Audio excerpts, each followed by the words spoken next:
Hello again, everyone. It's Mr. Most Days Off from the Best Darn Diddly Review Show, reminding you to check out popthreads.com for all of your pop culture t-shirt needs. And right now, you can save 15% at checkout just by using the discount code Simpsons at checkout. It helps out the show, it saves you some money, it's all good. Thank you so much for listening to the Best Darn Diddly Review Show, and thank you so much for supporting us by shopping at popthreads.com.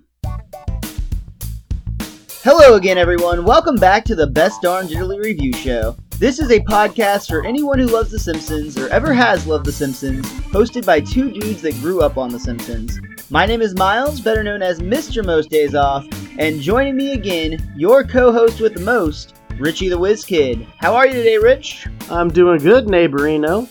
We got Sideshow Bob back this week. It's exciting to get going with him again, kind of. And I say kind of because we'll get into that in a little bit. But we'll go ahead, throw it back to you, the man, the myth, the MacGyver. It is Miles.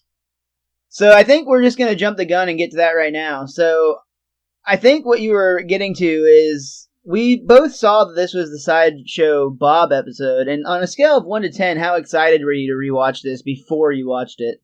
I would say about 7 or 8. I'm in the exact same range. I would describe that as pretty stoked, right? I was pretty stoked to watch this Sideshow Bob episode. But man, it wasn't as good as I remember it being. It wasn't bad, but it was a letdown in the Silent Bob department. I agree with you, man. There's not a lot that happens in this episode. You get a few of those moments where Kelsey Grammer is doing his full-blown Sideshow Bob I'm super smarty pants talk, and those moments are really good, but I think this might be like my least favorite Sideshow Bob episode, which is crazy to say because in the more recent seasons when he comes back, they have like the most outlandish storylines that you know can't really happen, but there's something really boring about this one, and I think it might be the Patty Selma aspect, honestly. Yeah, that could be. They are very dry. All of their humor is a very dry humor, so maybe it was taking away from the normal pace of the show to some extent. A lot of the humor that you mentioned also I found came much earlier on in the episode, and then actually the more Bob got involved with the main storyline, the less his lines were funny to me. Like he kind of did his best stuff early on with like Krusty, and then it went downhill from there. But I was going to say, I think also a lot of it is I had a hard time understanding why the family allowed Sideshow Bob to be in such close proximity to Bart all the time. And I've had that thought before watching this episode in the past, but as a parent, when you know that your child caught somebody in the act of doing something wrong, and you just know how they were. And again, this is kind of a Captain Hindsight thing because you know he's going to try to kill Bart numerous times in the future. So that might be leading me on a little. I might be leading myself on a little bit here. But like as a parent, I would not let my child be anywhere near Sideshow Bob like ever. And I'm not a parent, so let me throw that out there. But that just and even Lisa agrees with Sideshow Bob and falls for it in this episode. I mean, you have to consider, too, that Marge didn't even want to put out her good silverware when she knew that it was an ex-con coming, let alone the ex-con that her own son put away. So I'm totally with you there, but that does get into kind of the surrealism of The Simpsons. They have to make those choices so that we can get this episode. And I get that, and there's actually some humorous moments among the family where Bart is the only holdout. He's a charming guy. He knows how to play an audience. I mean, that's kind of his special ability, basically. Absolutely. But at the end of the day, it's a good episode still, but it just doesn't pack the punch that I thought it did. So let's go ahead and go back to the beginning and talk about it. This episode is called Black Widower. It debuted on April 9th, 1992. The chalkboard gag for this one is funny noises are not funny, which I think is a paradox in itself. The couch gag on this is a one that we've seen before. The Simpsons are actually mid being robbed. The robbers are actually taking the couch as they jump onto it, so they just kind of flip the Simpsons onto the floor. And I always ask this every time we've seen this one: what type of robbers don't take the television first? I'm just saying. I mean, it's only 23 inches, which is huge by those standards. I don't know. Again, we've talked about this before, but the Simpsons aren't the richest of families. I'm sure if they robbed the Flanderses, their TV would be much bigger. Actually, there's a lot of articles online that will dispute that. In fact, they point out that to do some of the things that the Simpsons have done, they would actually have to be quite wealthy. But that's the magic of television. And speaking of the magic of television, we open up with a parody of a show that I used to love when I was younger, The Dinosaurs, which they absolutely just take the gloves off and throw some hard jabs at the fact that The Dinosaurs very much does rip off The Simpsons in a lot of ways that I didn't really notice when I was a kid, but thinking about it now, it's absolutely the case. You're sitting there, I mean, I loved watching The Dinosaurs when I was younger, too, and I loved The Simpsons back then, too, and you're just like, oh, they're dinosaurs and they're talking, and you kind of forget the obvious. I think I always drew a comparison between the babies, for sure. Oh, of course. On that note, I actually had the board game for The Dinosaurs that it was something to do with the baby was like the center of the board, I think. Oh my gosh. And you had to like get to save the baby or something like that. It's been so long since I've seen this or played this, but I owned that game when I was, a pretty young child, but I don't know if you remember, I believe you probably will, but I remember this dinosaur show fondly, not just for the show, but for the block of shows in which it was a part of, which was none other than TGIF, or Thank God It's Friday, which gave us some amazing shows at the time that you look back and think, wow, I was a dumbass as a child, but things like Step by Step, awful, awful show. I think Blossom was in there for a while, which I think a lot of the chicks dig. It never did it for me. I will say, though, the absolute king of the TGIF time slot was Boy Meets World, which I still watch to this day. Yeah, I'm going to get a lot of hate from this, but I never was a TGIF person, like, ever. People get on to me all the time for not watching Boy Meets World, but, like, I really don't care. Where did you pick up the dinosaurs and manage to avoid Boy Meets World? Because they came on, man, right next to each other.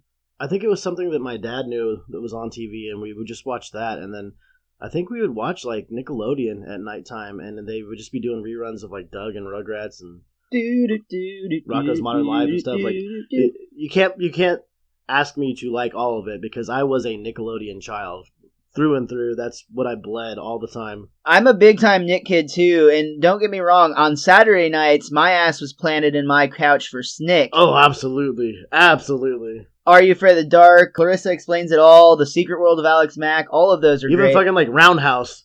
That was the shit back then. All that. Roundhouse was pretty dope too. And all the cartoons you mentioned, I actually own most of those series and still watch on a regular basis. I try to introduce them to my nephews, but so far they've only taken up to the Ninja Turtles, which I'm cool with that. They're still young. That's a good jumping on point. Yeah, it's a good start. We didn't point out where Bart literally takes a jab at the dinosaurs, where he says, it's like they saw our lives and they put it right on TV. Like that's literally what he says. That's like the knockout blow. Absolutely. That's what I meant when they like took the gloves off on that. Yeah. Well, what I can only assume was TGIF night at the Simpsons house was interrupted by Patty and Selma. Patty wanted to warn the family that Selma has a new jailbird boyfriend. And they kind of have this great joke. I made a nod to it earlier in our discussion, but Marge basically points out that, like, oh, that's fine. It's an ex-con, not a convict, but an ex-con. That means that they've been rehabilitated. And Patty is like, then why aren't you using your fancy silverware? I'm just not, okay? To be fair, she really doesn't ever use that. I mean, the only times they really point it out on the show are when they're having, like, adult dinner parties and whatnot. I still thought it was a great joke. It was, though. Everybody in the family is either somewhere in between concerned or, understanding, except for Bart, who actually thinks it's pretty damn cool because he's going to learn all sorts of cool stuff from a inmate. Until he arrives and we realize that Selma's new boyfriend is none other than Sideshow Bob with his giant poofy hair coming out of his hat for the big reveal. How much of a dynamic do you think this episode would have if the convict was actually Snake? Literally, Bart helped put him away in the episode where he was. Yeah, you're right. He was part of him. How crazy would that have been if it ended up being Snake? I was thinking about that during both the episodes today, actually, because Snake actually gets named Snake. According to my guide, it's the first time he gets named Snake, like out loud instead of Jailbird. But I feel like I've heard his name earlier than this episode, but still. I just thought that would be such a fun dynamic to see that play out. Yeah, that would be interesting, but I'm okay with the way it went. Oh, absolutely. I mean, you can never go wrong with Sideshow Bob. Even if it's the least favorite Sideshow Bob episode, it's better than most episodes, I would say. I don't know if I'd go that far, but I think it holds up to most episodes. There's honestly, I mean, it'll be interesting. We're gonna have to do our top 5 list here soon, and at the beginning of the season, I would have said no doubt this episode would be on my top 5. But now, after watching this season so fresh, man, that is going to be a competitive list to make because there are a lot of. I think I've got like 22 episodes that I could easily put in my top 5. I'm saving probably my number 1 or 2 for an episode next week. I'm on an 8.5 to 9 on excitement scale for the last episode of the season.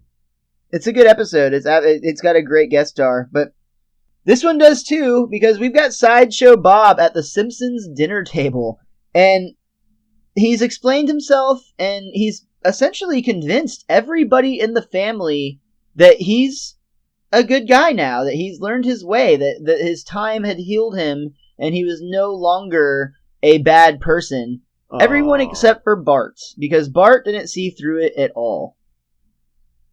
I like the one part where Sideshow Bob and Homer are talking, and Homer makes the comment where, like, if the boy would have put me away, I'd want to strangle him till he's dead, or whatever Homer says. And it was if some snot-nosed kid ratted me out, I'd want to slash him and tear him a new belly button. And he's actually doing this while he's making stabbing motions towards Bart with his knife. Yeah, I'd find out where he lives and tear him a new belly button. But I love Sideshow Bob's response, and even more so after that, Homer's, where he says, "Homer, you're forgetting the first 2 noble truths of the Buddha." And Homer goes, I am not. And he's so adamant that, I am not. Yes, Homer, you are. Oh, you gotta love that man. Bob goes on to talk about how existence is suffering, and something to do with his time in rehabilitation led him to be forgiving of others and want to just make peace and move on with his life. But there was a large part of that where he was actually picking up trash off the side of the highway while this was happening. Part of Bob's suffering, and none other than Krusty the Clown actually hits him with a milkshake. It was Mr. Teeny. Mr. Teeny threw it out out of Krusty's limo. Yeah, it hit him. But it had the Krusty logo right on the side of the cup as it smacks into Bob's head. Yeah. Bob goes on to explain, though, that all of this time, again, essentially cured him of his evil ways. And now all he would think about is his dreams to create a quality kids show, which kind of leads him into a little bit of a dark side. We see just a glimpse as he starts to think about Krusty the Clown and how much he dislikes that guy. Is that when they show the flashback of him actually winning an Emmy? That is. They go back and they talk about Krusty and Bob's history just a little bit. And Bob actually won an Emmy for the season of Krusty the Clown show that he was in before he went to prison. He accepted the award live from his prison cell. I just love it because him and Krusty get into a spat with each other. Krusty's the announcer for the award show, and when he reveals the winner, he's like, I can't believe it. Sideshow Bob. And they do these little back and forth bit, and I love it at one point when they're yelling at each other where Krusty says, just don't drop that thing in the shower, Bob, in reference to Bob's Emmy. That just made me laugh. Which that was a bright moment of Bob's incarceration, but it was a fleeting one because it turns out that Emmys, Oscars, and even Golden Globes are considered contraband. And I love that they just actually take it from him and kind of toss it into a bucket with tons of other awards, as if there's many prisoners accepting their Oscars and Emmys from the prison Think cell. about how many actors and actresses have trouble with the law and whatnot over the years. So absolutely. It's kind of a double-edged joke right there. But yeah, you know the rules. Awards for excellence in entertainment are contraband, is what they say. At the dinner table, Bob's actually still talking about his rehabilitation, and he said at one point when he was creating license plates, all he would think about was his revenge on Bart, and they went through a series where he was typing out all these vanity plates, and all of them basically led to the idea of killing Bart. Die Bart, Bart's dead, things like that. R.I.P. Bart, and then it was an I-H-8 Bart for I Hate Bart, and Bart DOA was the last one, I believe, according to my guide. Nice. What I loved here is in a second when he starts pen-paling with one of the Bouvier sisters, you actually find out Sideshow Bob's prisoner number, which is very interesting. I'm sure anybody who's a fan of The Simpsons will know the connection by now. Sideshow Bob's prisoner number is 24601, which also anybody that took an English class in high school, especially in pre-AP or AP1, that is the same prisoner number that Jean Valjean has in Les Mis. So I thought it's very clever. The Simpsons, especially this is 1992, The Simpsons always hide little things like this. I remember once in my ninth grade pre-AP English class, I talked to my teacher who was a professor. Like, she had a doctorate, but she was teaching high school for some reason. She got on to me when I mentioned The Simpsons once, and when I told her about this specific joke, and they repeat it with Skinner in a garage sale episode at the school where he picks up a helmet, I think, and goes, good old 24601. We had a lot of fun together, like when he was in Nam. I pointed both of those out to my teacher, and she told me the next day that she went home and watched The Simpsons that night and never realized how many, like, literary metaphors there are in the show, and that I made her a fan of The Simpsons in one day, basically. And throughout the years, she would tell me that she would watch it all the time. That is spreading the good book right there. In this case, the good Simpsons series, or the good television series. That's amazing work. You're like an evangelist for The Simpsons. I'm just the whiz kid, motherfucker. But I was always proud about getting somebody that absolutely wanted nothing to do with The Simpsons, and one day turning them into a Simpsons fan. I felt really awesome after that. That's a really cool story, man. I dig that. As you mentioned, Bob started receiving letters in a pen pal program from Selma, which really started to lift his spirits from the darkness that he was experiencing in prison. He started writing back and forth with her, and it seemed that a romance was budding through their letter writing. So much so that Selma agreed to come and visit Bob up at prison, and they got to do the thing where you see that you're talking on the phone to each other with the glass in between you. They noticed the couple next to him kiss each other, but of course the glass is in the way, and Bob kind of insinuates that he'd like to do that as well, and Selma kind of agrees, but she only lets him kiss her on the cheek, which she pushes firmly against the glass, and it makes this great moment where, like, her cheek fat is, like, spread over, and Bob, is not permitted to pretend touch her lips yet.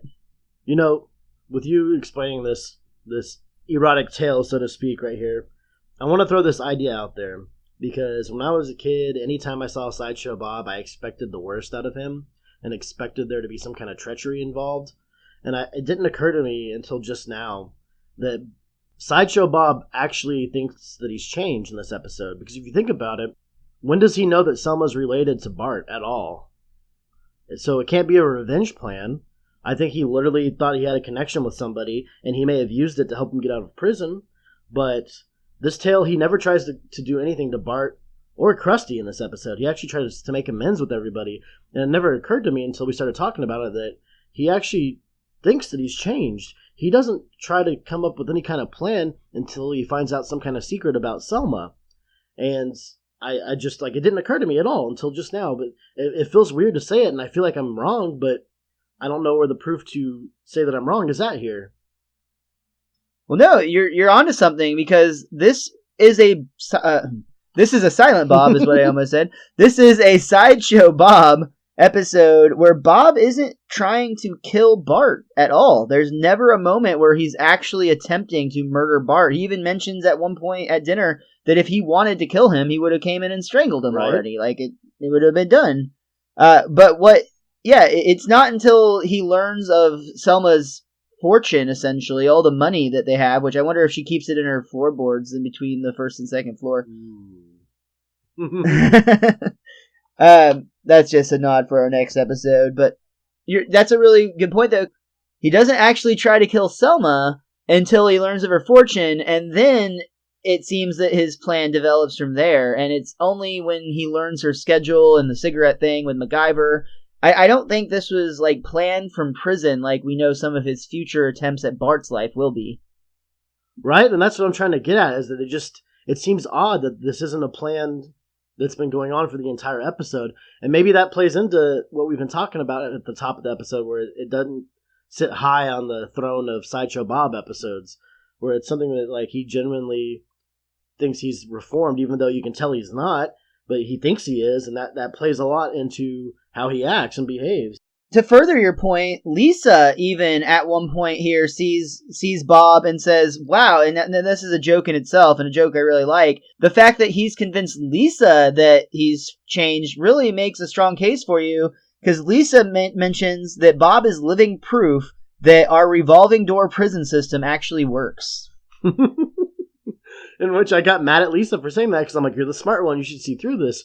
But like you said, it just proves my point where like she's buying into it and he's buying into it, which is the most important part. So yeah, I guess I don't know why I'd never thought of it that way before, and it's like boggling my mind right now, but he's actually not a bad guy up until like the 2/3 point of the episode, pretty much. Dude, it's a fascinating thing that happens inside our heads, but a natural response in some cases is essentially it works on the principle that is the best way to lie to somebody is to lie to yourself. And that's how our brains are actually capable of tricking us sometimes into believing something that we made up because it furthers our agenda, and you have to get into some deep psychological training and help essentially to draw it back out. So it's a really interesting concept, but if Bob truly believes that he is innocent, then it's not crazy for Lisa to believe him. We just got psychological on your asses. We sure did. Again, this has worked on everybody, every single person in the family except for one, and that is Bart. Still does not believe that Sideshow Bob is innocent. Oh, there's a great joke that Selma asks Bob for a kiss, and Bob replies with, "Oh dear, kissing you would be like kissing a divine ashtray." Yeah, I wrote that one down too. Although kissing you would be like kissing a divine ashtray. Bob actually asks Selma if he can do something embarrassing in front of their family, but in this case it's just proposing, to which she replies yes, because even though Bart pleads with her that he's scum, she replies to Bart, "Then you can call me Mrs. Scum," and she puts her ring on. So you could say that Bart's over-the-top stubbornness actually is a good thing for once. You're just trying to back yourself up for being the most stubborn son of a bitch on the planet, but I will give you that in rare instances, being stubborn has its purpose. To be fair, I'm much more stubborn when it comes to you than I am with anybody else, because I'm never 100% sure if I trust what you're telling me. There are people that we've gone out with that have never met you before, and they'll tell me at the end of the night after you're gone, they'll be like, "Dude, your friend is the most stubborn son of a bitch I've ever met in my entire life." And I'm like, "Yeah, I know." So it's not just me. I refuse to acknowledge any statement made about me or towards me in my general direction. That's going to make the rest of this podcast pretty fucking difficult. But we'll move on regardless. They decide to celebrate their love, their engagement. They go out. They see a montage with them singing karaoke at the Happy Sumo. We see them rowing in the lovely lake or river or creek sides where the nuclear power fusion waste comes out, and there's a three-eyed fish that jumps over, which I dug. They even go to the hair salon together, which makes a lot of sense because, that dude takes some work. And they also go to the beach together. They have a kind of a little bit naughty joke that comes up here next, where we hear Selma moaning in bed as the camera pans out, and we actually see that Bob is just giving her a foot massage, but he's clearly doing a very, very good job. It's because no one's touched those feet in years. I like that there was a scene before the montage there where it showed Selma at her job at the DMV. And Hans Moleman was up there getting his license renewed or whatever it was he was doing. And I thought, we just saw Hans Moleman before he was named Hans Moleman in season 1 or season 2 at the DMV. So why is this dude having to go to the DMV so much? He's probably getting in a lot of wrecks, and then this happens. I was going to say, is it an Otto situation?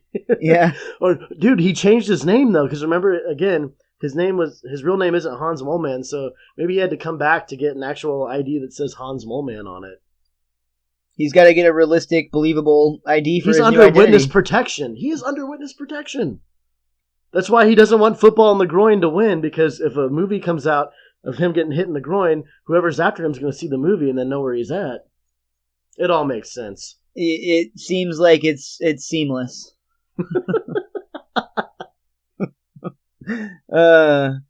Football in the groin. But yeah, Selma, with Hans Moleman, basically, she's in such a good mood, she just stamps him close enough and lets him pass just because she's just happy as can be. Her desk is covered in, like, chocolates and flowers, presumably from Bob. And Do you like the...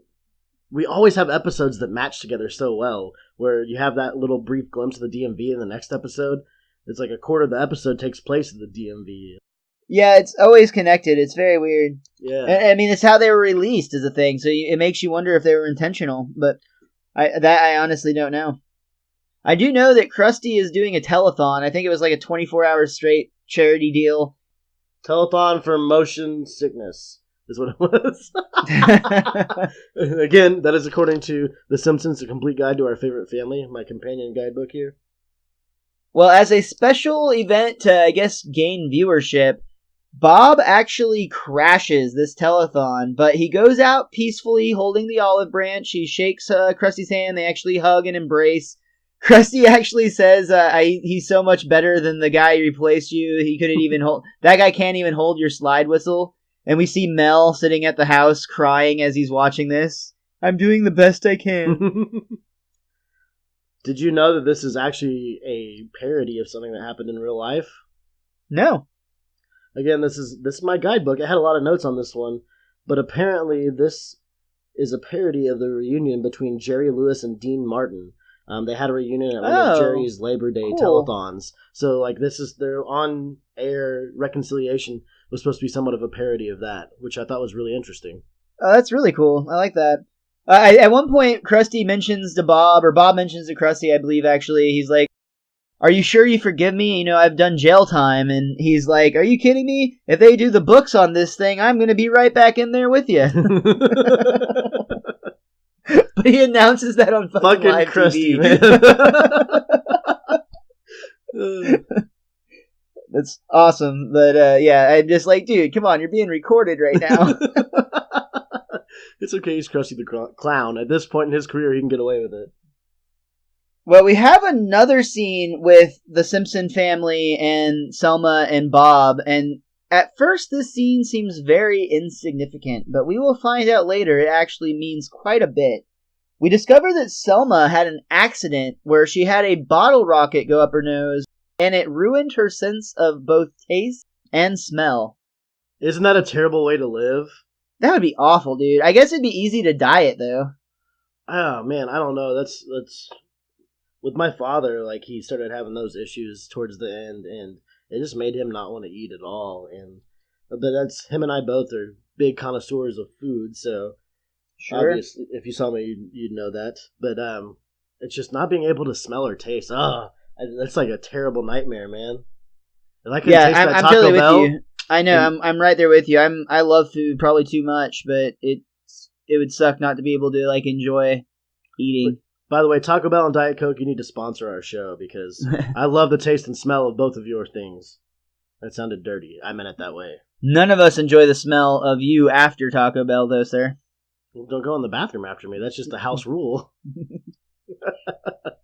You only have one bathroom in your apartment. What else are we going to do? Pee off the balcony? I'm sorry I don't have a gold-plated bathroom just for you. I don't need it to be gold-plated. I just need it not rink like your Taco Bell shits. I've got air freshener. Those things are man-made and not strong enough. You need the stuff that the FDA won't allow to you need conquer a hazmat you. suit to use the cleaning supplies. That's it. There was one time at Mr. Most Days Off's house where I didn't know where the air freshener was, and that was terrible for him or his wife or both. I laughed. It was on the fucking counter right next to you. Who leaves it right next to you on the toilet? I leave it over by the sink, so I know to grab it while I'm washing my hands. It's not in my sight. It must not exist. My nephew believes that too, but he's 2. Out of sight, out of mind, right? Well, not only do we learn that Selma had a fireworks accident and was left in this unfortunate state, we also learned that while they're having money issues, talking about all the things they're trying to get for the wedding, I mean, after all, Bob has already spent 8 of the $10 he had after he got out of prison. But Selma assures him not to worry because she's got plenty of money, and that's not a problem. Oh, which is a terrible thing to say to an ex-con, I guess. Well, I mean, that kind of goes back to what we were talking about with, like, lottery winners, too. It's that type of thing is what gets people is They have like family come out of the woodwork that they've never even met, and they're like, oh, I can't say no. And they put it out there. It all comes from putting it out there that you've won, in my opinion. You gotta keep that shit on lockdown. You only tell your lawyer and your accountant. Yeah, I would have trouble with that. Like, I'm so bad at it. You'd make it rain on everyone you'd met. You'd be like, I won the lottery, motherfucker! And just, like, whipping out dollars. That's why we always go in together, because we made the agreement years ago that if we ever win, that we remain anonymous. Yeah, I really do, truly hope that we are able to commit to that plan one day. Like, I'm ready. We just need the lottery to do its part. If our show, just a note to all the listeners out there, if our show ever starts out, it's live from the XDX studio in Fort Worth, Texas. This is the best darn diddly review show. If you ever hear something along those lines, we're not building that in Fort Worth for what it's worth. Yeah, I know. But if you ever hear something along those lines, that means that we won the lottery. Just throwing that out. Well, now what's the point? What's the point of even staying anonymous now, Richie? You've ruined it. You've ruined it. Thanks, man. Now we're gonna go broke because of you. But we'll still ride out that 6 months while it lasts. Yeah, exactly. Hookers and Coke for everybody. Diet Coke? Yeah, that's exactly what I meant. After the money situation is revealed, Selma realizes what time it is. She says, holy frioles, it's only 10 minutes till MacGyver. Bob has no fucking idea what she's talking about, but is basically told to sit down and shut up. Which this is the second MacGyver reference we get with Patty and Selma. We had one of the last times we saw them on the show, and it was a very brief thing. This is the first time they really stamp it into the characters that this is a big deal. So I made a note of that because, like, as we're getting into season 3, almost season 4, with characters like Wiggum and Patty and Selma and everybody now, you're starting to see the character lines a little more clearly. Totally. Yeah, and that's as we go further and further, I think they're just gonna the web of the Simpsons verse just kind of slowly expands with it, and it's really cool. Because most shows don't make it 28 seasons, so while there's gonna be some downside, I'm sure, it's really neat that you get to see these characters actually become true parts of the story. Yeah, and we've talked about this a little bit, but it's hard to do it just since we grew up during this era of The Simpsons, but I want to, especially with episodes like today, where I remember them a little bit more fondly than they actually are, I want to get away from harping on the later seasons before we actually see them in order and we're able to look at them this way, because I feel like we should be in line with the show. The show has treated us well our entire lives, so it's so hard not to do it automatically just because of internet chatter and things like that, but I want to get away from just harping on the later seasons automatically. And I'm not saying that's what you're doing right there, because I do it all the time, but I want to give them the benefit of the doubt because I've grown up with The Simpsons, so like. And there's episodes that I truly have not seen. I have been watching some of the newest season, and I do agree with that Simpsonance that we talked about, because, man, the last episode I watched was about giving everybody in town participation trophies, and it was fucking hilarious. I laughed my ass off. Yeah. I thought it was great. So, yeah, I'm totally with you. I know that a lot of people, I constantly get tweets about, oh, why are you guys going to bother with the, like, past season 8 stuff? Or, like, too bad the good things are... And it's like, for one, we are just getting started with what everybody considers to be the golden era. Some people think it starts at 3. Some people think it starts at 4. Guess what? We're there regardless. And even if you're one of the people that thinks it dies at season 8 and is no good episodes after, I am going to have to just say, no way, man. There's no way that something this good is going to go that bad. And people talk about, like, The Simpsons has had the lowest viewership since it started. And it's like, yeah, but that's still like 3 million people watching. And why is it in the primetime slot every Sunday night still? Right. Like, yeah. Right. I don't know. It seems stupid to just cave to all that. And that's not what you and I are about when we're doing this show. Like, we're here to review The Simpsons. So even if every single season was a terrible, shitty season, we're reviewing it. So we still have to do it. Like... Even both of our collective least favorite episode, which goes all the way back to season 1, Some Enchanted Evening, even that is a very watchable episode. It's not, like, awful. It's not a terrible program that you can't... It's painful to watch like you get sometimes with other shows. It's still pretty goddamn good, so I'm totally with you. We're gonna go at this positively. But let's go ahead and keep focusing on this episode. Yeah, sorry to go off on my little rant there. We are tangenting like a motherfucker right here. Basically, what happens is while Patty and Selma are clearly way, way into MacGyver to the point that they smoke a cigarette right afterwards as if they just had the best sex of their life. Don't they even go like, after it's done? They do. But the entire time, Bob is clearly bored out of his fucking mind. He does not get it. Patty explains, like, he's a genius, and Bob said, he's not a genius, he's an actor. And he's not even much of an actor. And that really causes a fight. Yeah, if you're trying to marry one of the Bouvier sisters, that's the last thing you do. Interesting enough, though, when they call the marriage off and Selma goes to the Simpsons' home to cry and essentially be comforted, it's not Marge that fixes the issue, it's actually Homer. Homer brings up the fact that he can't stand any of the shows that Marge watches. And anytime she's watching one, he just goes to the bar and drinks for a little while and comes home ready for some lovin'. Which, to be fair, you can only say that about your spouse, I think, if you've been married for a long time. Like, Homer blatantly disrespects Marge's choice in TV programming. And it's just the way he does it is just slightly over the top. And I think that's just, I mean, it's a comfort level in the wrong direction, but that's what makes Homer and Marge's marriage work in an odd way. I know I watch weird shit, dude. Anybody who watches pro wrestling has a hard time judging other people's enjoyment or what television programs they watch for enjoyment. But with that said, there's still some pretty damn dumb shit that my wife watches that I just have no desire to watch at all. But I just usually play video games or do something else if she's doing that. That's right, ladies and gentlemen. He gets a hard time.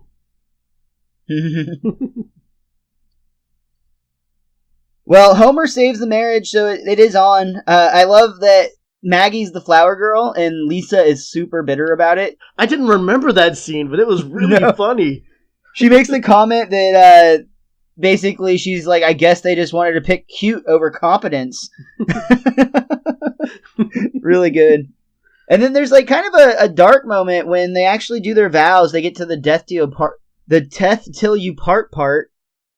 They got to the till death do you part section of the vows, and when Sideshow Bob says I do, there's like a lightning strike, and Bart sees him as the Grim Reaper, and he gets kind of a dark voice. That was a cool little moment right there. It was neat animation for sure. They're at the reception, and Homer basically has every single man with a tray of hors d'oeuvres around him, and at one point he even yells out, "Where do you think you're going, weenie boy?" Which, to be fair, he picked out most of that, so... And I actually put a note down that you cannot blame Homer's appetizer feeding on Homer in this. Cocktail weenies and Swedish meatballs, I think I'd be doing the same goddamn thing if it was me at that reception. Like, that just... If that's all you're getting to eat, then you're going after it hard. The Swedish meatballs are amazing. Well, at the reception, Patty is actually looking around, and she's a little bit sad for a minute when she realizes that she's the only single woman in the family left. She looks at Selma and sees how happy she is with her new husband, and then she looks at Homer and Marge and decides it could be worse. I love the exchange right after that between Bart and Wiggum. Yes. Where yes. Bart's asking Chief Wiggum, can you trust somebody like Bob? He's a criminal, he's an ex-con, and Wiggum says, if he were going to commit a crime, would he have invited the number one cop in town? And then he looks around and goes, now where did I put my gun? He left it right next to the cake. And then the best part is there's like 3 or 4 kids that walk by and grab a slice of cake right next to the gun. But he's Springfield's number one cop. It's kind of funny that we talked about this episode today because just last night I got a tweet from the Parking Lot Podcast. You can follow them at Rudy C Media. They've essentially asked if we would be down to do a Wiggum episode where we just talk about the Chief. And I told them straight up, we haven't even got to where the Chief's character gets defined really that thoroughly yet. But this is where it's starting to come. Like a couple episodes ago and this one tonight, this is the Chief at his chiefiness. And I know it's only going to get better as we get on to season 4, 5, and beyond. Man. So shout out to the Parking Lot Podcast. We'll definitely be talking about Wiggum more here soon. Yeah, and to go off of that for a second, like doing episodes about one specific character, that's a lot of townspeople. That could be a lot more extra shows. We could be on for 30 seasons at that point. But Springfield's number one cop doesn't seem to be too concerned with Bob. It's still just Bart who has any suspicion whatsoever. And at this point, too, we have every reason to believe Bob so far. There hasn't been any signs that he wouldn't be telling the truth until they leave their wedding. The reception, to be more specific. They are on their way out, and Bob kind of whispers under his breath that the wedding has been tough, but the honeymoon will be murder. As far as I know, that's the first moment that we actually see, oh shit, Bob is not here for good, which I think everybody kind of realized, but it wasn't made clear until this point. Selma decides she's going to do a video honeymoon with the camcorder that one of their guests got them and the blank VHS tape that Homer got them for a wedding present. Homer's just excited because that means they can tape over it when they're done watching. But one of the things that gets picked up, another seemingly meaningless moment that only Bart is concerned with, in the background on the tape, while Selma's looking around the room, Bob is adamantly arguing with the bellhop about getting a room with a fireplace. He said it was very important to him that they got a room with a fireplace like the ones pictured on their brochures. Yep, and this is something else that I overlooked every time I watched the episode, and now I paid particularly close attention to this part. They recorded this on a VHS tape, and I know they're only in Shelbyville, but when you get done with the VHS tape, first of all, you would record for the entire honeymoon process. You wouldn't do it just for the moment you walked into your room. Then you mail the tape to The Simpsons. It takes a few days to get to The Simpsons household, and then when they finally decide to watch it, I mean, you're going to have to assume like a good almost week has probably passed. It's going to take longer than that to convince Homer to watch this thing, frankly. So the timeline doesn't match up because the honeymoon would already be over by the time they got the tape. Maybe Patty brought it over for him or something. I don't know. Yeah. But I'm with you. It doesn't really make a lot of sense. Basically, Selma would be dead at this point.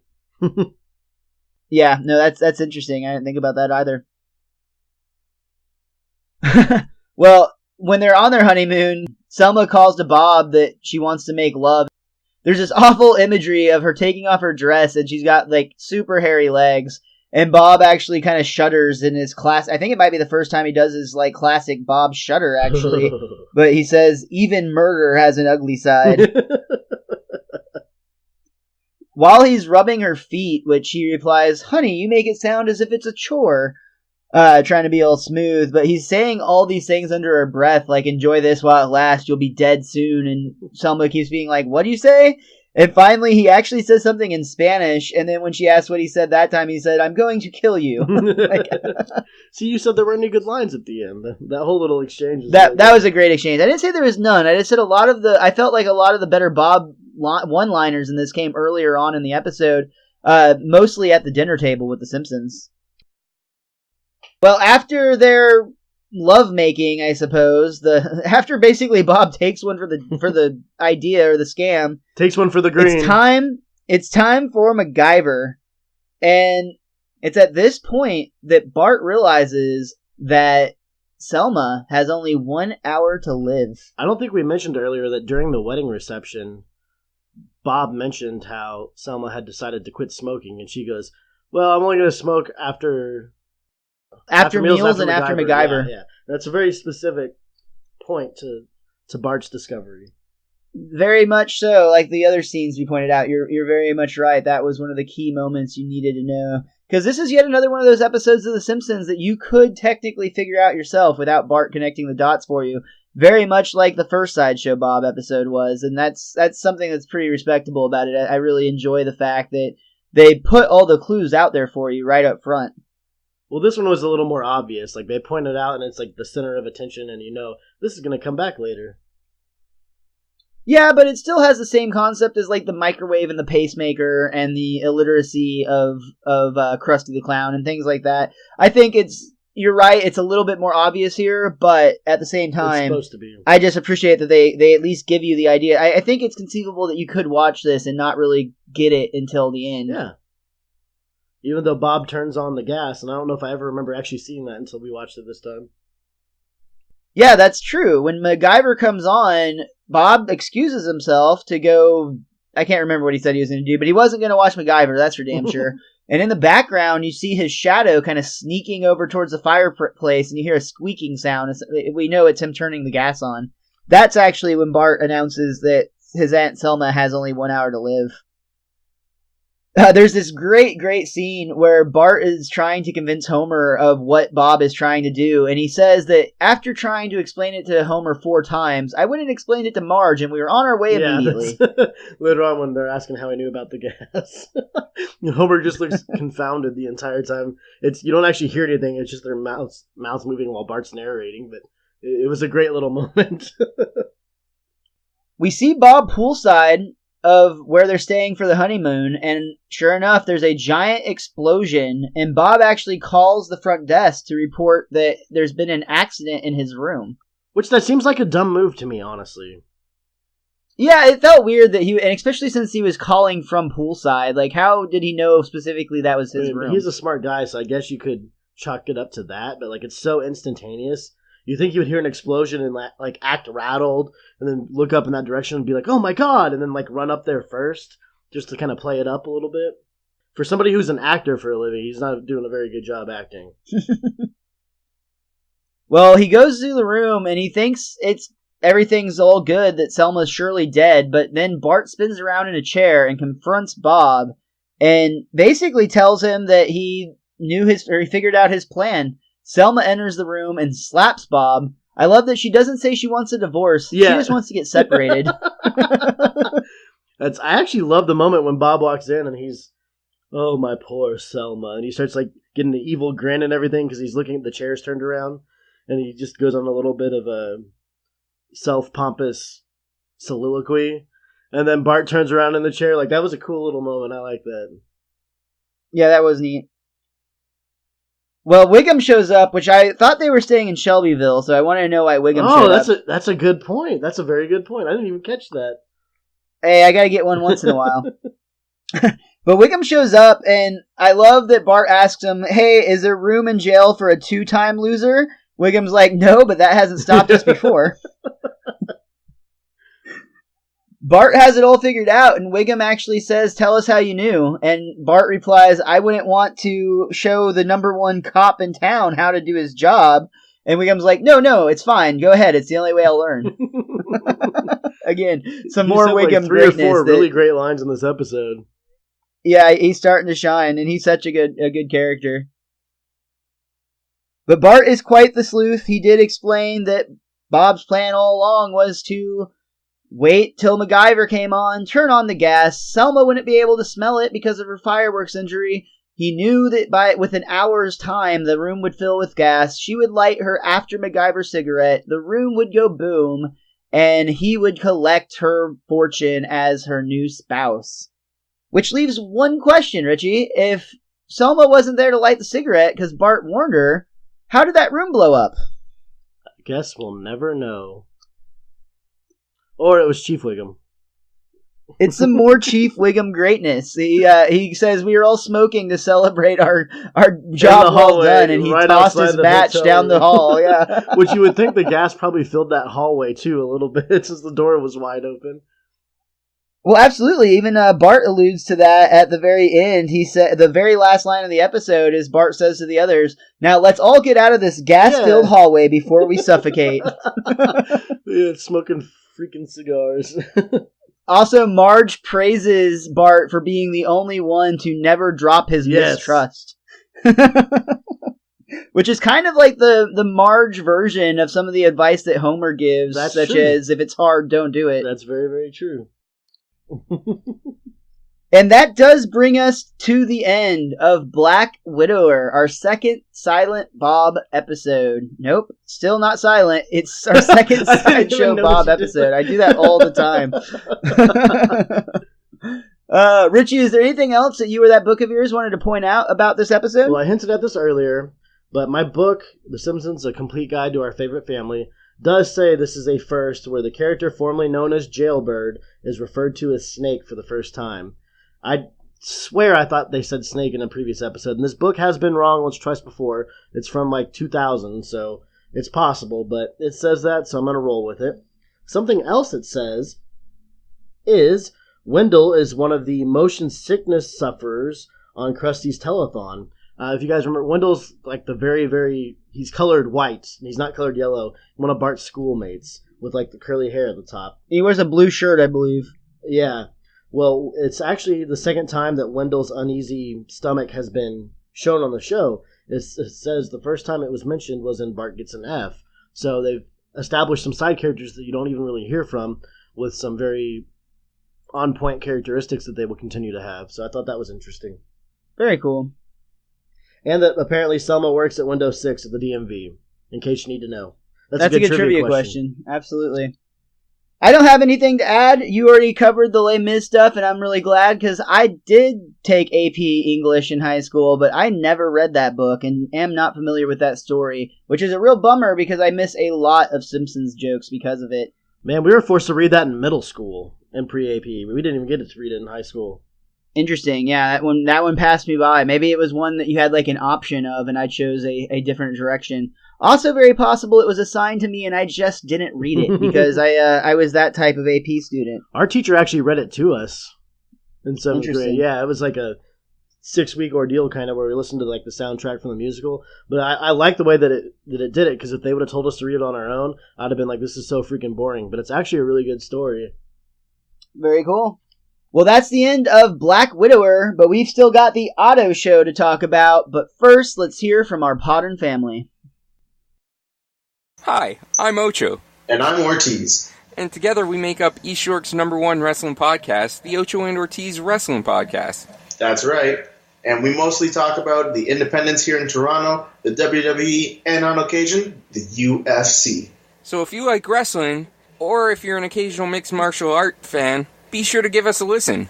We're available on iTunes, on Stitcher, on Podbean at ochoandortiz.podbean.com, and you can find us on YouTube, where we post live videos from events that we attend.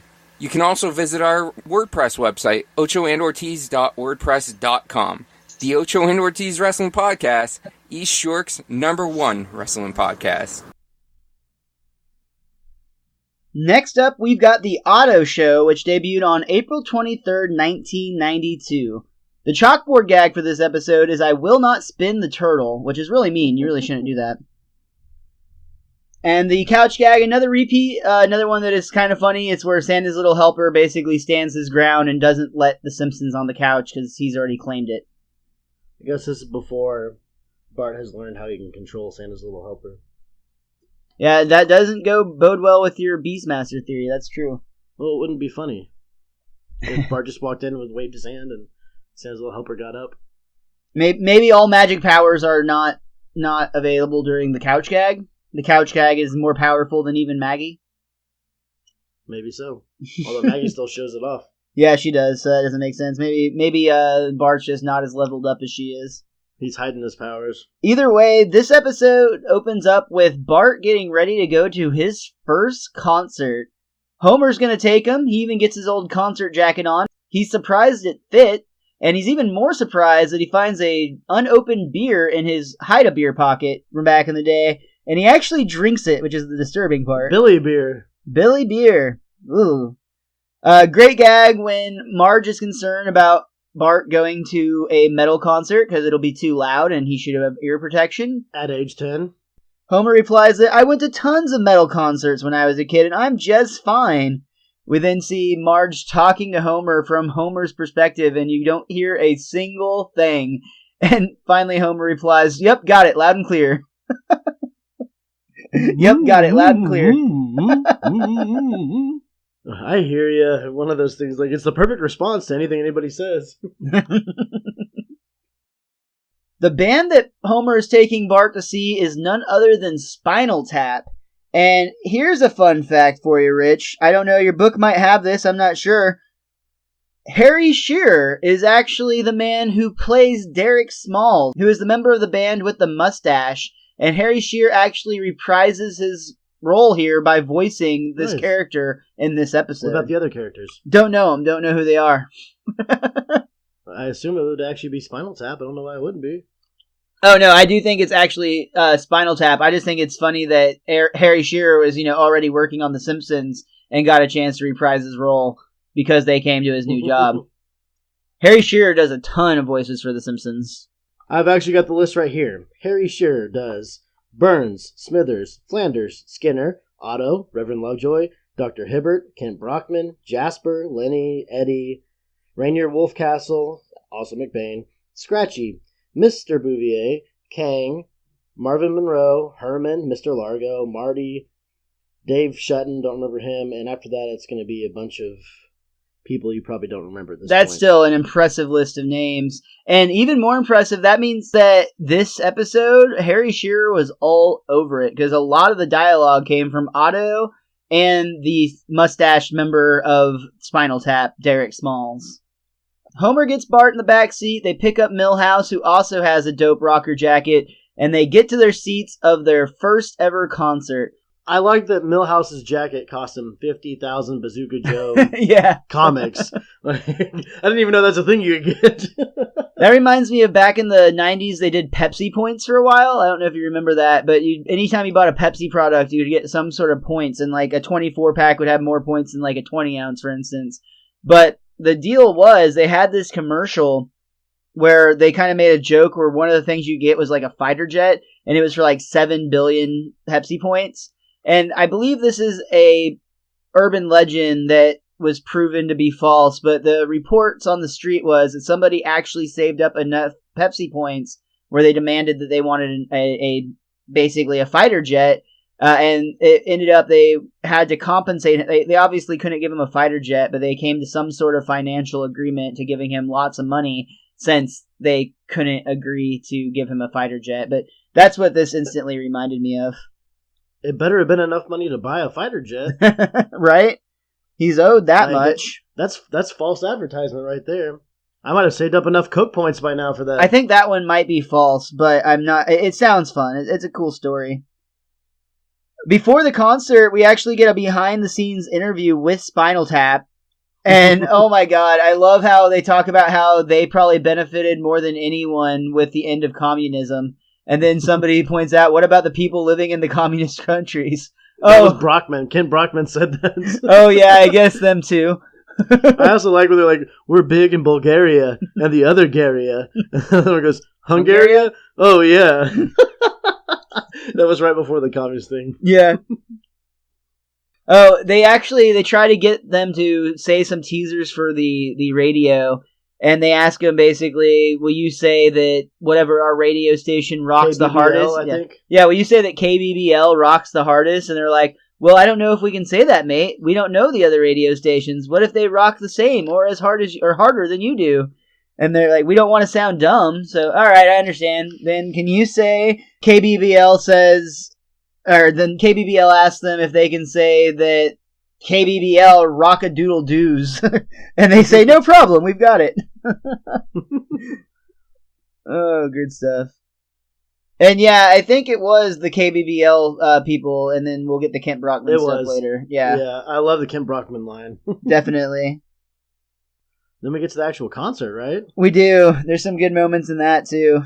I want to point out that it seems like every time there is a major rock group in Springfield and you actually get to see their set, something always goes wrong with the inflatable set pieces.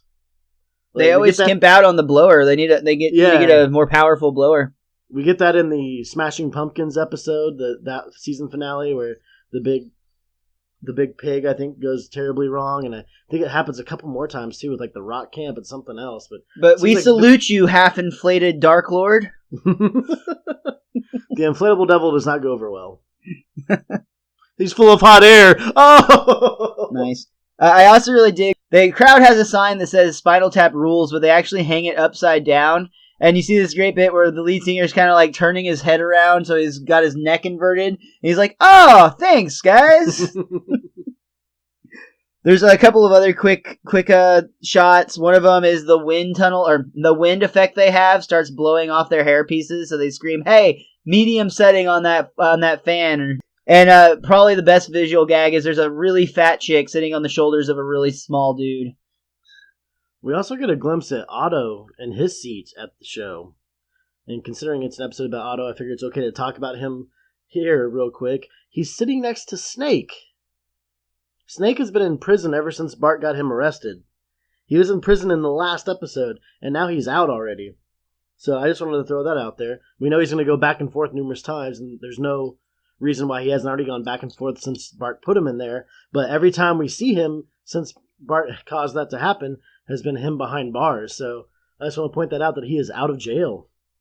I'd like to make a quick Simpsons Did It reference for those wrestling fans who are listening, because everyone knows that prior to WrestleMania, Mick Foley was the general manager of Raw, and he accidentally said the wrong town at one point where he was, talking to the crowd trying to get a pop. And I think he accidentally said like Philadelphia when he's actually in Pittsburgh or something of that nature. So he did this bit for several weeks where he was writing the name of the town on his hand. And he'd always do this like real like purposely obvious, like he'd peek down and look at his hand to make sure he's saying it right before he said it each week. And I just think that's so great that Springfield was written on their guitar for the exact same reason. Is that where that hot chick's been popping up on Twitter all of a sudden? That's got the last name Foley? Did I? Are you talking about Noelle Foley? Yeah. That's Mick Foley's daughter. Yeah, she's hot. Yeah, she's pretty cute. She's literally dating a clown. I'm not making this up. She is literally in a relationship with a man who wears face on his paint and a wig. Face on his paint? WWE. Yeah, he wears paint on his face and a colorful clown wig, and he attends an event. His name is Frank the Clown. I don't get it. More power to his lifestyle, and if Noelle's into that, that's fine. Is it like ICP type fandom, or is it like no? It's clown? like 5-year-old birthday party clown. So you're saying that it's possible? Maybe, hey, you know what? She's got a very specific type. You're going to have far less competition with her than you would with most, but you do have to keep in mind the family she comes from. I have no idea what that family name means. Well, it means something in wrestling. They are kind of like the odd, like they're almost like the Addams family of wrestling, though, just with the way that they're. I mean, they seem like really nice. They seem like really nice people, but they're just a little bit kooky. Is all I'm saying. So the clown thing's just a mirage, then, if they're trying to live up. No, I think the clown thing is legit. Honestly, I think the clown thing is just sincerely how this person. She likes getting laid by a clown, so she makes them dress up like that when they're in public. That's creepy, dude. That's got to be what it is. What else would it be? Oh. She likes that red nose to be a little redder. I mean, you know what I'm saying? Yes, you know what I am saying. Back to The Simpsons. This concert is not going according to plan at all. Like Richie mentioned, the devil didn't inflate. They tried to do a bit where they said that the sixth man of the band was really the crowd, but they couldn't get the lights, the house lights to come up. So they essentially were just like, fuck it, we're done. We're out of here. Oh, the lasers came on and actually blinded got him right in the forehead. One of the musicians, right in the eye. And they basically said, we're done. There will be no encore. Bart and Milhouse are pissed because they only played for 20 minutes, and it flashes to Otto and Snake, and they're like, wow, hell of a show, man. And then Snake's like, want to trash the stage? Sure, why not? Then we get the news report later, which I absolutely loved. Well, it turns into a complete and utter riot at this concert hall. I mean, like, everyone is throwing chairs. We know for sure they're all landing on Milhouse. To your point, that actually how Marge learns about this incident is that it comes on the news. And keep in mind, Homer was waiting in the car the entire time. He even said that some of his best nights came in the backseat of a car. And they did the same joke they've done before, where it shows Homer rocking in the back seat, but it's not because he's like, fucking, it's because he's eating. Oh, baby. That's him eating. But I love when the news report comes on, because it's one of the better Kent Brockman lines, which they start to get better and better the older the character gets, because tonight a city weeps, as for the first time ever, a hockey arena becomes a scene of violence, following a concert by Spinal Tap. Can we blame the music? For the record, hockey arenas never have fights, so. Yeah. I like to, we talked about, Marge is actually getting worried as she's watching this on the news, and she's like, oh, I hope Bart's okay, and Lisa points out that he's swinging from the rafters on a, like, tarp, or on like a curtain, excuse me. They get home, and Marge is concerned, she's glad they're okay, and she's like, is Milhouse okay? And Homer is like, oh, I have to go real quick. I'll be right back. We flash back to the stadium, and Milhouse is absolutely buried under chairs, which is another Mick Foley reference when they had that hardcore match in ECW. What I like about the Homer going, "I'll be right back," is they start doing this bit a lot, where you hear Homer run faster than you ever see him run, but you hear the like very quick and fast footsteps, and then you hear the car start and take off real fast. And they'll start using this bit a lot more in the quote unquote golden age that we referenced in the last episode. But I always love those sound effects because it paints such a cool little picture in your head. Funny little picture is what I mean, more than cool. Speaking of sound effects, Bart decides that his dream is to make some. Specifically, he wants to shred on a guitar and be a rock star. Marge and Homer kind of discuss the idea of supporting his new dream and think about getting him a guitar. I love Homer actually is like, why would we do that? We already have a guitar. And he grabs Maggie's like play guitar where you just spin a little dial and it makes music. She keeps trying to grab for it too. And Homer's pulling it away, and he actually starts beating on the crib at one point as if it's like a drumstick. But Marge does come out ahead on this one because in the next scene we see Bart receiving his first guitar, and Homer decides he's going to do what Marge said and be supportive. He tells Bart if he doesn't learn to be good on that thing real quick, it's going to be pow, implying that he's going to punch his own child. He literally makes the swinging motion. Which, to be fair, if Bart had this realization to me, I would look at his younger sibling Lisa and be like, well, she's very musically inclined, so it makes sense that Bart might also be musically inclined, and he's a slow developer, so it wouldn't happen as quickly as it did with Lisa. So I could see where they could, like, as an actual realistic conversation, draw out that it's a good idea to do it for him. Yeah, but Bart has also always been notoriously lazy and unwilling to work hard, whereas Lisa has put in hours and hours of dedicated practice time, mostly because she doesn't have any real friends, but still, it's a lot of time put in to become good at an instrument. Not for Bart. There's an episode years down the road where, to relieve stress, he starts playing the drums, and he's really good at it. He's better at the drums than Lisa is at the saxophone. I do remember that, but we're a ways away from that. I'm just saying. Bart actually ends up having this really gnarly daydream about becoming a rock star, and he actually is like terrible to his fans and terrible to his friends. And it shows him passed out before a show at one point. And Milhouse is like, "You've changed, man." And they can't get him to go to stage to perform. And Bart comes back from the flashback and is just like, cool, dude. Cool, man. He's trying to actually learn to play, but he's not picking it up very fast. He pretty much sucks. And he actually is confronted by Nelson, who's like, what are you trying to play? And he says, Polly Wally Doodle. Nelson replies, sounds more like Polly Wally Crappy. Nice one, Nelson. He actually tells Otto he thinks his guitar is broken. So Otto asks if he can give it a try, and sure enough, Otto fucking shreds on that beast. This is getting on the school bus the next really morning. Good. Yeah, getting on the school bus right after Nelson picks on him. Actually, Otto replies that, yeah, man, this is all I did in high school. That's not all he did in high school, let's be honest. That's just called inspiration, Richie. Well, my issue with this scene is that Otto is shredding the fuck out of this guitar. And what amp is it plugged into where it sounds like it's plugged into an amp? Because I didn't see it anywhere. That's a good point. This was not an acoustic guitar, so it must have been... And I don't think pocket amps are a thing, and if they are, they probably definitely weren't a thing in 1992. Yeah, I noticed he was getting some loud tunes out of it, and I was like, wait, that's supposed to be plugged into an amp right now. Which is something I never would have noticed as a kid. Well, he played so long that he actually caused a traffic jam, and at one point, Martin, despite knowing that he's going to get beat up by his classmates, points out that they were supposed to be at school 10 minutes ago. Doesn't he immediately he goes, in fear of getting a wedgie, and then he immediately gets one as he says it? Yeah, he immediately has his underwear pulled up his ass.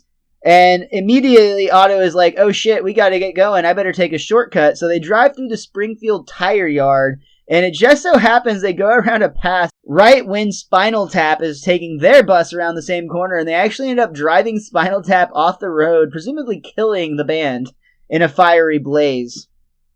Otto ends up not quite getting there as he actually wrecks the bus, turns it over sideways right in the middle of the city next to the Jebediah Springfield statue. Doesn't he knock it over?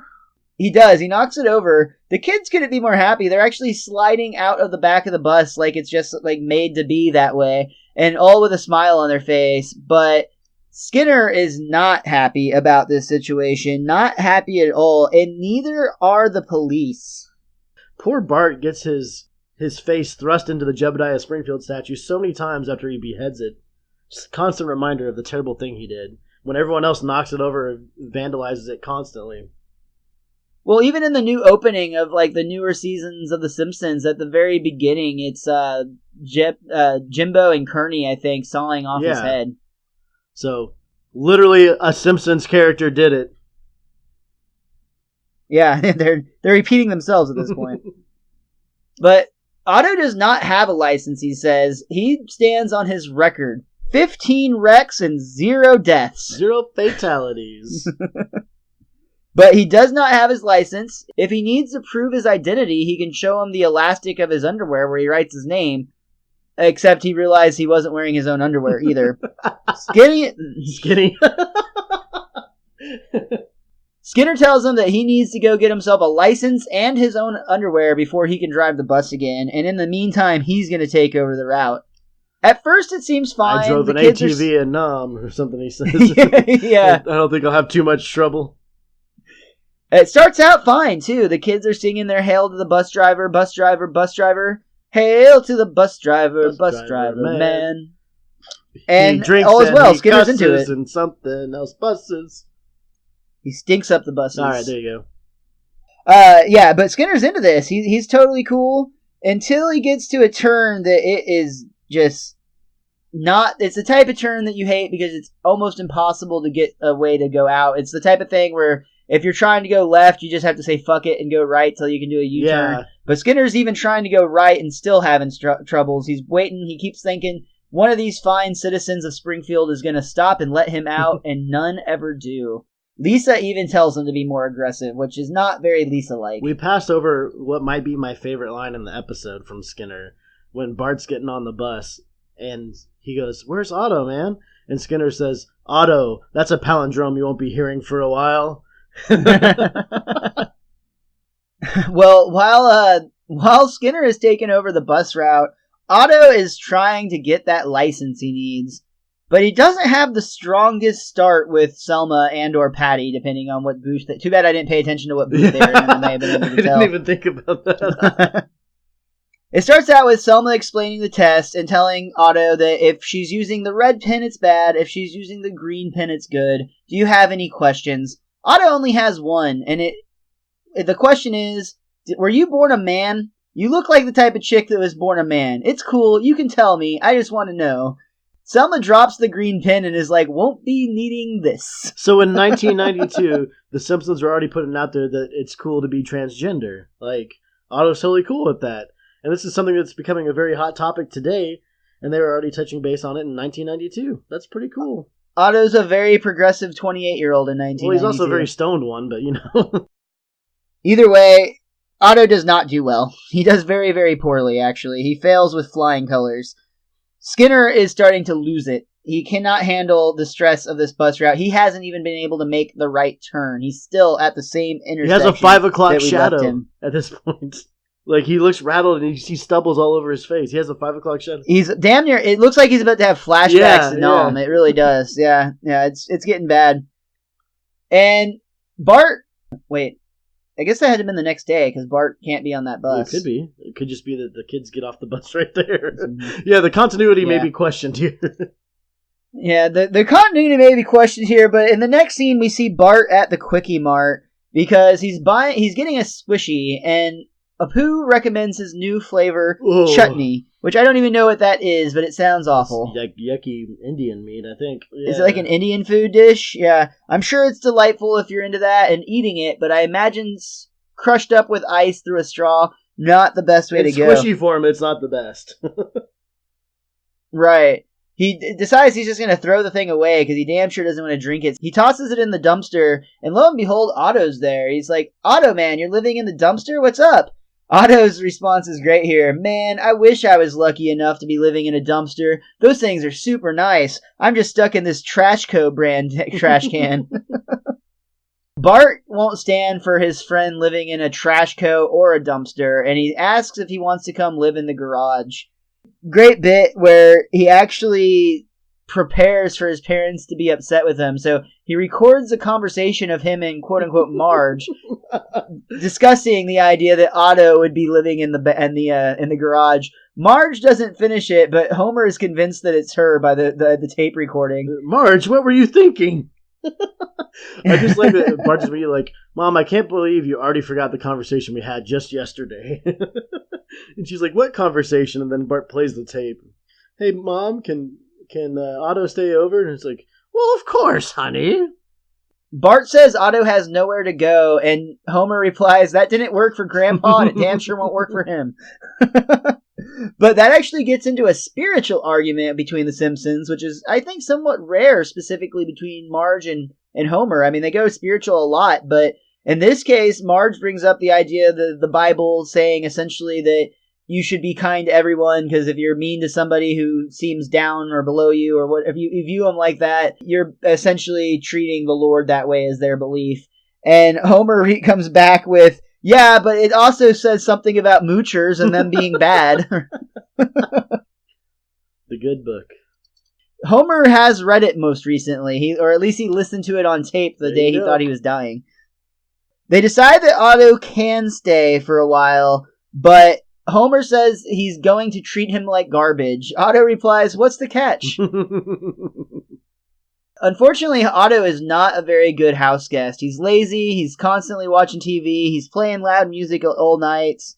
Homer can't even hear himself think because of all the racket, and it's really funny when he does turn off the music for a second, Homer's brain says, I want peanuts, and then Homer's like, oh, that's better. Man, it honestly reminded me of the one time we had that one dude stay with us, and it was supposed to be for a couple days back when we lived together. Oh, that guy was such a douche. I know exactly what you're talking about. And he was there for weeks, and I already didn't like him from the get-go. I thought he was kind of a tool, but I would go to work, and I would come home, and I worked 2 jobs at the time, and I would come home 10 to 12 hours later, he'd be in the exact same spot on the couch, but there would be trash all over our table. Everywhere. And then, dude, you didn't even get up to throw the trash away. And I remember that was my angry drunk period where we'd have parties and I'd get drunk and I'd get super angry because I was mad at him, but I just always held it in so that it came out in the worst ways. Well, yeah, you know how it is when people get really hot. I know what you're And I don't remember the boobs. That's the worst part. That is the worst part. You should always remember the boobs. You said they were pretty cute, so... Well, one thing that comes from this is Homer and Marge are getting very frustrated with Otto being at their house all the time, but they do point out that at least he's really good with the kids. He's actually been jamming in the garage, and Homer actually asked Bart why he doesn't play the guitar anymore. Only Otto seems to play it, and Bart basically levels with him. He says, Dad, I wasn't good at it right away, so I quit. I hope you're not mad. And Homer's like, son, no, if it's hard and it's not worth doing, put it in the closet with the shortwave radio, the karate outfit, and that unicycle and come watch TV. Bart's like, what's on? And Homer says, it doesn't matter. It's a great father-son moment. And TV is the answer to everything. Trying sucks. Along the lines of trying is the first step towards failure. But I do enjoy the throwback to previous episodes with everything except the unicycle. I kind of want to know where that one came from. Yeah, I was thinking that too. It's neat that they were trying to do a little continuity, but I don't remember a unicycle. Comedy comes in threes, so that's the way it is. The first one is the shortwave radio, the second one's the karate outfit, and then the third one, which is supposed to be the biggest part of the joke, is the unicycle, where you're like, I have no idea what they're talking about, but it has to be in threes. And that's probably the joke, is what you try to... They like the idea that we're racking our brain trying to remember Bart on a unicycle. Like I mentioned, they think that Otto's really good with the kids. We pan up to Lisa's room where Otto is telling Lisa a bedtime story. This is what I referenced earlier in the first episode. When you pan up, you actually see there's all these gold and jewels and stuff in the floorboards, which is kind of funny. They'd be rich if they just tore the floor open. No, you did comment earlier with people think the only reason they've done what they've done throughout the series is because they're rich. Maybe they're actually a very thrifty family with the money that is stored in their house. It's only when they get excess money, like when Homer wins the lottery or things like that, where they act a little foolishly with it because they have that reserve in the house. I mean, you could make a case for it, I guess. Well, Otto tells a very scary story, and Lisa ends up screaming, and that's the final straw. They kick Otto out of the house, and they're done with him. Homer says, this isn't Happy Days, and Otto is not the Fonz, and Otto comes out and is like, hey, old Happy Day style. He does it literally like the Fonz talking to Mr. Cunningham, where he goes, hey, Mr. S. Yeah, it's absolutely perfect. They try to encourage him to go back and retest for that license he needs to get his job back, since that's the only thing he claims to be good at. Otto basically replies that he failed the first time, and if he goes today and takes it, he's going to have to do it hungover. Yeah. This is when Bart says a really oddly sweet line, but in a Bart way. He says, "But Otto, you're the coolest adult I know." And that is actually what convinces Otto to go and try. He says, "Wow, I've never been called an adult before. I've been tried as one, but I've never been called one. I've been tried I'm as going to one. go get that license." So he actually studies, possibly for the first time ever. I love it, though. He's looking at the practice questions, and the statement is, alcohol enhances your ability to drive. Basically, it says that alcohol improves your ability to drive. And when he goes and looks up the answer, he's like, "Oh, man, false? No way." False? Oh, man. Otto talks about how Homer had called him a bum, and Bart corrects him. He didn't call you a bum, he called you a sponge. And for whatever reason, that pisses Otto off. He is not a sponge. He starts punching the wall. Yeah. And he punches like a dent in the wall. Homer just literally saved Otto's life and his career. Literally just did that. And you're about to get into one. Well, he goes to see Patty and Selma one more time, but instead of implying that Selma or Patty used to be a man, this time he mentions that the first thing he's going to do with his license is staple it to Homer's forehead, to shove it in his face, basically. And that got Patty and or Selma really interested. She pretty much put the red pen away and started helping him fill in the answers. He hit almost every cone and obstacle on the school bus driving portion of the test, but Patty or Selma was like, "Fuck it, let's go have margaritas on me."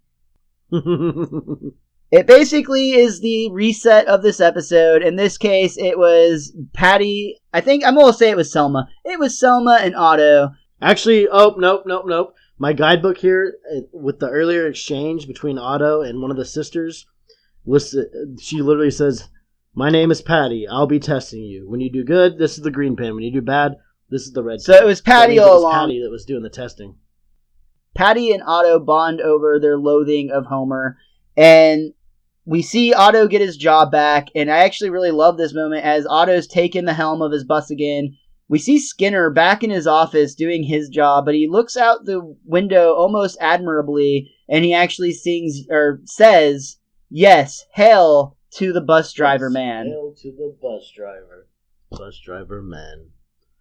Which again, they got to wrap the show up, and it happens very quickly. In this episode. Like the last minute and a half, it's like lightning quick. But it's still very smartly done. I love the fact that they get Otto so pissed at Homer, even though it's Otto's own fault why everything's happening to him the way it is. But his hatred of Homer in the last few moments is what actually saves him, because it's Patty and Selma, and Patty's gonna side with him on the hatred of Homer. But I love how they make that wrap it up. I agree completely. That does bring us to the end of the Otto Show. Richie, is there anything else that you or that book want to point out about this episode? My book has nothing else about this one. There was only 3 notes on it, and I think we touched on every one of them ourselves. So, on that, we're good. Just to get on a personal note, this is an episode that I've said this numerous times because it's the earlier season still to me. I had this one as a mediocre episode, remembering it, but going through it, I found myself having a hard time not laughing at a lot of things that went on in this one. And I don't know, if that's just because it's been a while since I've seen it, but it was very nice going back and seeing this one again. And I know Otto's one of your favorite characters, but he's never been one of my favorite characters. I feel like he's a one-note guy for the most part, and I still think he kind of is, but a lot of Springfieldians are like that. But I remembered him fondlier after actually watching the episode than I thought I did. I don't know that I'd say Otto is one of my favorite characters, but I do enjoy his character quite a bit. And I have to say I entirely agree with you on this episode. I actually didn't have a lot of memories at all going into this one. I struggled to remember what this one was even about, frankly. And this has a lot to do with expectations and how they affect our enjoyment of things. But because of my high expectations for the Sideshow Bob episode and my unknown expectations for this episode, I actually ended up liking the Otto Show better today when I watched these episodes, which surprised me, But it was very, very funny, and I enjoyed the flow of the episode, the story arc, a lot more. I thought it was a smoother, funnier, cleaner episode. I agree with you in that regards, honestly, and it's hard to say that when it involves a Sideshow Bob episode taking the short end of the stick. But I can always tell the episodes I like more by how many notes I want to take for the episode. And I found myself running out of room on my page for the Otto episode much quicker than I did on the Sideshow Bob one, where I had to start writing notes like on the sides, which I do a lot. But with this one, it was happening much quicker than with previous episodes. So I was like, man, I didn't realize there was so much going on in this one that I wanted to talk about. Definitely. That's going to do it for this week's Best Darn Diddly Review Show. Richie, is there anything you want to plug? As always, your mother, I'm just kidding. As always, you can follow me on Twitter. I'm at thewiz_kid23. And as I always say, when you're on Twitter, give our show a follow as well. We are at Best Darn Diddly. That's DIDDLY. Yes, please follow both of those on both Twitter and Instagram. While you're there, also follow me at Mr. Most Days Off. We are coming very quickly to a close on this season. In fact, we only have just a couple of episodes left, and then we'll be doing a bonus episode discussing Richie and I's top 5 episodes of Season 3. I'm going to get started now. It's going to take me at least a couple weeks to figure this one out, and I'm declaring that we can't have ties, but I know I'm going to be really mad at myself whenever I want to have like a 4-way tie in every spot. But next week, we are back to review the final episodes of Season 3 with Bart's Friend Falls in Love and Brother Can You Spare 2 Dimes. And remember, you may not feel like an adult, but you can be tried as one. We'll see you next week.